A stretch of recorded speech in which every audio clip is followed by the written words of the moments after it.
Today, we've been asked to talk about the all-on-4 process, how it's impacted our practice, and how it's allowed us to treat many more patients.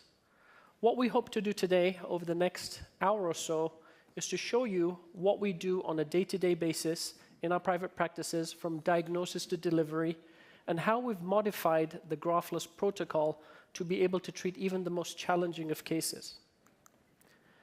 I got back from London a week and a half ago. I was attending my 20-year dental school reunion. How time flies. And I think about the ways we used to practice implant dentistry 20 years ago. I was fortunate enough to see some of the first patients I treated 20 years back, and how things have changed. How many innovations have happened over the last 20 years. I can't think of a field of dentistry that has undergone such change. Change is inevitable, and without change, we really can't make any progress. Sometimes with change, we have to have a paradigm shift in our thinking. And if you go to the Oxford Dictionary, paradigm shift can be defined as a fundamental change in approach or underlying assumption, or a major change in how some process is accomplished. So if I was to ask you, what do you see on the screen? Do you see a young lady, or do you see an old lady? And it really depends on your perspective, right? It really depends on what your mind wants to see, and it really depends on what your mind is trained to see. Those of you that saw an old lady with the pointy chin and hooked nose would be correct. Those of you that saw the young lady with the necklace, petite nose, and feather in her hair would also be correct. It's really all a matter of perspective. On a similar note, if I was to show you this radiograph and tell you that this patient presented with a terminally failing dentition and was looking for fixed implant rehabilitation, how would you treatment plan this patient? What are the options you would provide for him? Some of you may see grafting, 6 to 8 implant placement, and conventional fixed metal ceramic technology. And there's absolutely nothing wrong with that. You know, this morning we saw some fabulous cases using metal ceramics, and it's still being used today. Others may have undergone that paradigm shift, and by the use of zygomatic implants and tilted implant placement, may be able to provide that patient with teeth that very same day.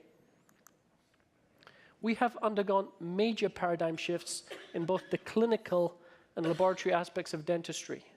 At one time, the only approach was to maintain, preserve, graft, place 6, 8 implants per arch, and utilize metal ceramics. And today, we have undergone that paradigm shift. Today, whether it be due to lack of finances from the patient, a reluctance of the patient to go through extensive grafting procedures, today we think about resecting tooth tissue, resecting bone tissue, placing fewer implants, and restoring that patient through acrylic titanium or zirconia ceramic technology. Both approaches very acceptable.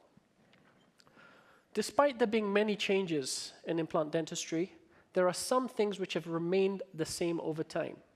If patients are given a choice, they really don't want to wear dentures during or after treatment.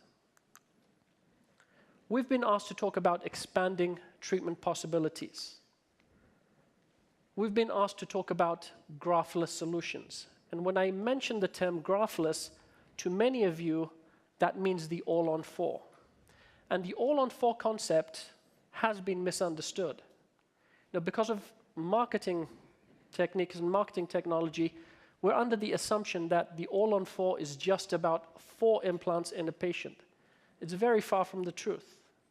In some of the cases that we present today, you're going to see 4 implants, some 5, and some 6. It's really not about the number of implants. It's really about providing the patient minimally invasive treatment and trying to avoid the grafting procedure altogether.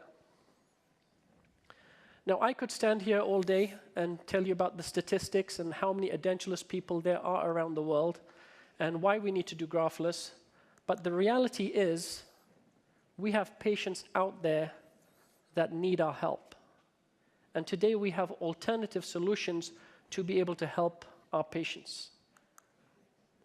There are many obstacles to treatment.